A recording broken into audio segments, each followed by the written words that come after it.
जैसी करनी वैसी भरनी। एक समय की बात है, एक लड़का डॉक्टर बनना चाहता था। उसने अपना ग्रेजुएशन कंप्लीट किया और उसने डॉक्टर की पढ़ाई शुरू कर दी। लेकिन डॉक्टर की पढ़ाई आसान नहीं होती है, इसलिए उसने जब डॉक्टर की पढ़ाई शुरू की तो उसे समझ में आ गया कि डॉक्टर की पढ़ाई मेरे बस की बात नहीं है। इसलिए उसने पढ़ाई को साइड में रखा और रिश्वत देना शुरू कर दिया और उसने रिश्वत खिलाकर डॉक्टर की डिग्री हासिल कर ली। और जब वह सूट बूट पहनकर पहले दिन अपने हॉस्पिटल में पहुंचा तो वहाँ एक बच्चे के एक्सीडेंट का केस आया हुआ था। अब वह लड़का जब ऑपरेशन थिएटर में पहुंचा तो इसे कुछ भी समझ में नहीं आ रहा था और इसी चक्कर में उस बच्चे की मौत हो गई। और ये सब होने के बाद वह लड़का बड़ा ही अफसोस करने लगा।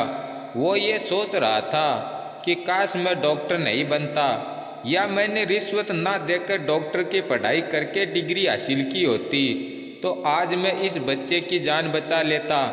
अब वह लड़का जब बच्चे के घर वालों को बताने के लिए ऑपरेशन थिएटर से बाहर निकला तो उसने देखा कि उस बच्चे के पिता वही इंसान थे जिसको इस लड़के ने डॉक्टर की डिग्री हासिल करने के लिए रिश्वत दी थी। उस बच्चे के पिता को उसके कर्म का फल मिला और इस लड़के को शॉर्टकट लेने का नतीजा। इस कहानी से हमें दो सीख मिलती है।